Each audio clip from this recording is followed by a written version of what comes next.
Assalamu alaikum, mes chers abonnés, j'espère que vous allez bien. C'est également votre juriste Maître Elas Banlé. Je suis très ravi également de vous retrouver au niveau de ma chaîne YouTube intitulée Comprendre le droit. Mes vidéos passées, j'avais expliqué beaucoup de choses dans le cadre de la dissertation juridique, des commentaires, mais le constat que j'ai fait en tant que chercheur également, il y a beaucoup d'étudiants qui n'arrivent pas à comprendre la dissertation juridique. C'est la raison pour laquelle je me suis dit qu'il est très important que je revienne également sur cette méthodologie-là, afin de vous permettre de bien comprendre le droit, mais également d'avancer au niveau de votre cursus universitaire. La dissertation juridique vient du mot disserter, cela veut dire exposer des idées et des raisonnements des uns et des autres. Ouais, la dissertation juridique est composée en deux parties, voire trois parties. D'abord, il y a l'introduction, il y a le développement et la conclusion. La conclusion, elle est facultative, parce que ce n'est pas tous les titres. Il y a certains titres, ils n'existent pas la conclusion. En sciences politiques, des fois, on dit, voilà, on cite un titre, et on propose à l'étudiant de faire la conclusion. Maintenant, en parlant de l'introduction de la dissertation juridique, cette introduction est composée de 7 à 8 parties. D'abord, ce qu'on va dire d'abord, il y a amener le sujet. Comment amener le sujet? En parlant de la dissertation juridique, ça va me permettre également de vous rappeler quelle est la distinction entre la dissertation juridique et aussi la dissertation littéraire. En dissertation juridique, l'introduction, d'abord, on nous a dit amener le sujet. En dissertation juridique, amener le sujet. Comment amener? On dit amener le sujet de manière générale au particulier. Parce que si vous amenez un sujet sous forme de définition du concept au niveau de la dissertation juridique, vraiment, vous risquez de donner ce qu'on appelle la répétition. Parce que dans la dissertation juridique, il y a une partie, on a dit définition. Là, vous allez donner une répétition. Ouais. Comment amener? Par exemple, si vous avez un sujet, par exemple, le droit. Le droit. Maintenant, vous allez essayer de partir là-bas, dans l'état primitif, une société là où il n'y avait pas d'État. Comment vivaient les hommes? Et maintenant, comment on s'est débarrassé de cette barbarie-là pour venir pour créer l'État? C'est ça que vous allez partir de manière générale ou particulière. Vous allez parler de la naissance de votre sujet, le contexte de votre sujet. On appelle général au particulier. Voyez. Maintenant, après, vous avez abordé le sujet, vous allez poser le sujet. Voilà. En droit, des fois, il ne faut pas modifier. On dit on va modifier le sujet. En droit, des fois, si vous modifiez, vous restez tout sens. Amener et poser le sujet. Après avoir amené et posé, il y a ce qu'on appelle la définition. La définition également, on vous a dit que définissez les termes juridiques du sujet. Dans un sujet, si vous avez un sujet l'État, définissez l'État. Si vous avez un sujet droit, définissez le droit. Ça, on appelle la définition juridique de l'État. Si vous avez amené, vous avez posé, vous avez défini, il y a ce qu'on appelle la délimitation. Très bien. La délimitation également, on dit la délimitation, elle est facultative. Oui, elle est une faculté si elle n'est pas obligatoire. Mais il est nécessaire si elle est obligatoire. Il y a beaucoup d'étudiants, des fois, commettent des erreurs au niveau de la délimitation. La délimitation, c'est dire ce que tu vas faire et épargner ce que tu ne dois pas faire. Ça n'a pas délimiter une chose. Oui, c'est la délimitation. On dit la délimitation, elle est facultative. Oui, elle est une faculté s'il n'est pas nécessaire. Mais si elle est obligatoire, si elle est nécessaire. Par exemple, si vous avez un sujet parlant du président de la République, très bien. Un sujet parlant du président de la République. Vous conviendrez avec moi, en parlant du président de la République, il y a les pouvoirs du président de la République, il y a le statut du président de la République, voyez, il y a le mode d'élection du président de la République. Maintenant, parmi ces trois-là, c'est à vous de voir quelle partie que vous allez prendre pour traiter votre sujet. Voyez, c'est-à-dire, c'est dire à correcteur que voici les parties dont j'ai envie de faire. Voyez. C'est ça quoi, délimiter. Si le sujet est long, c'est délimité. Parce que là, on vous a dit président de la République. Ici, vous êtes libre d'aller dans un contexte. Voilà, ça dépend de vous.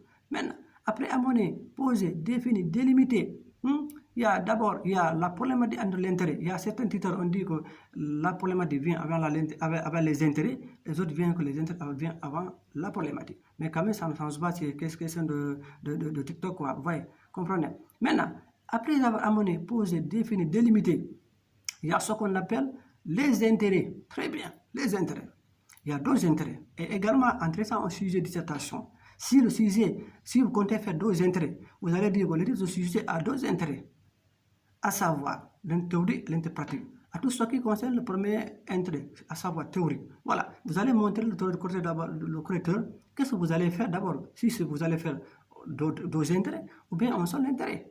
Maintenant, si on se réfère à l'intérêt théorique, qu'est-ce que l'intérêt théorique? L'intérêt théorique, c'est quand il y a ce qu'on appelle une opposition doctrinale. S'il y a deux auteurs vraiment qui ont donné leur point de vue par rapport à ça. Par exemple, en parlant le mot droit, le droit, en se référant au niveau de la philosophie du droit, Ouais, il y a ce qu'on appelle, comment dirais-je, ce qu'on appelle les idéalistes juridiques. Les idéalistes juridiques, ils ont donné leur point de vue au niveau du droit.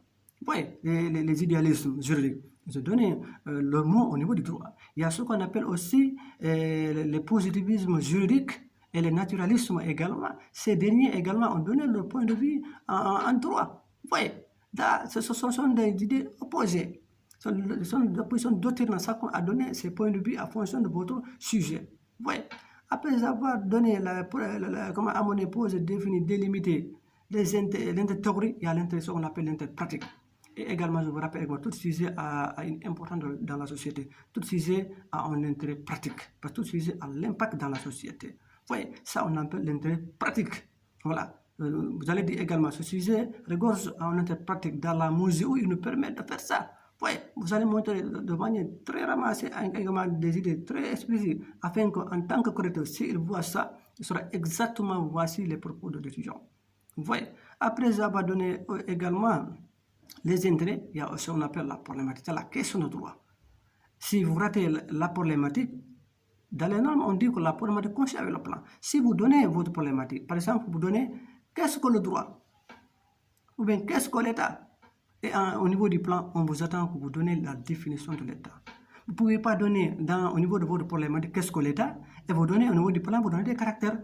Là, votre problématique ne coïncide pas à votre plan. Ouais. Au moment où vous donnez qu'est-ce que, on vous attend au niveau vraiment du plan que vous donnez une définition en première partie. Ouais. Maintenant, après comment dirais-je, l'intérêt, il y a ce qu'on annonce et justification du plan. Annoncer, c'est-à-dire essayer de montrer le correcteur les parties dont vous allez traiter, annoncer en première partie au niveau du plan, par des grands temps et grands temps. Maintenant, après avoir terminé l'introduction de la dissertation, on s'est dit qu'au début, ça comporte 7 ou 8 parties. On compte, il y a amener le sujet, poser le sujet, définir les termes du sujet, la délimitation, les intérêts, la problématique, annonce et justification. Vous voyez, ça qui coïncide à 8 parties au niveau de la dissertation juridique. Maintenant, après avoir donné de manière très ramassée l'introduction, il y a ce qu'on appelle également le développement. Et le développement également intitulé en 2 parties. Il y a grand 1, A et B, et grand 2, A et B. Une fois que vous avez mis le grand 1, c'est-à-dire avant de venir A et B, il y a ce que vous allez faire une phrase qui va combiner A et B. On sous-entend que vous avez donné l'intitulé du grand 1. Vous voyez? Maintenant, on vous allez vous donner une phrase qui va combiner A et B. Si une fois vous terminez cette phrase-là, vous mettez grand A, un grand A, vous mettez la phrase dont vous allez faire. Maintenant, si une fois vous terminez à développer le grand A, vous voyez, vous allez donner également une conclusion partielle, vous venez au niveau du grand B. Vous voyez, vous terminez le grand B. Après avoir également terminé de donner le grand B, vous allez faire une conclusion partielle qui va combiner A et B du grand 1 pour venir à grand 2. Ouais. Après, vous allez dire en grand 2, vous mettez le titre du grand 2. Également, vous allez faire une phrase qui va combiner la même chose de A et B. Et vous suivez la logique du début jusqu'à la fin. On dit en première année, c'est la forme du devoir. Ouais. Après avoir amené, posé, défini, délimité, vous avez l'introduction, le développement, la conclusion, elle est facultative. En sciences juridiques, des fois, on n'hésite pas la conclusion. On ne dit pas qu'on ne fait pas la conclusion, mais on n'hésite pas aux étudiants de faire la conclusion. Mais en sciences politiques, des fois, il y a certains tuteurs qui imposent à nos étudiants de faire la conclusion. Et ça engage la responsabilité du tuteur. Ça dépend de lui. Voilà, il est libre de dire à ses étudiants de proposer une conclusion de cette situation-là. Ouais, mais quand même, de manière générale, on ne force pas les étudiants de faire la conclusion. Ouais. Mes chers abonnés, voici l'économie du travail que j'ai envie vraiment de partager avec vous. Et je vous rappelle également, n'hésitez pas à s'abonner. je compte de faire des vidéos également d'explication dans le cadre du droit constitutionnel, dans le cadre de l'introduction à l'étude du droit, également dans le cadre des commentaires également. Je compte de le faire afin vraiment de vous permettre, parce que mon souci c'est votre avenir. Votre réussite, ça sera une fierté pour moi. Voyez. Et n'hésitez pas à s'abonner et à liker également et partager les vidéos. Parce que si une fois je parviens à réussir à mes activités, vous également, vous allez comprendre l'essentiel de votre cursus universitaire. Merci.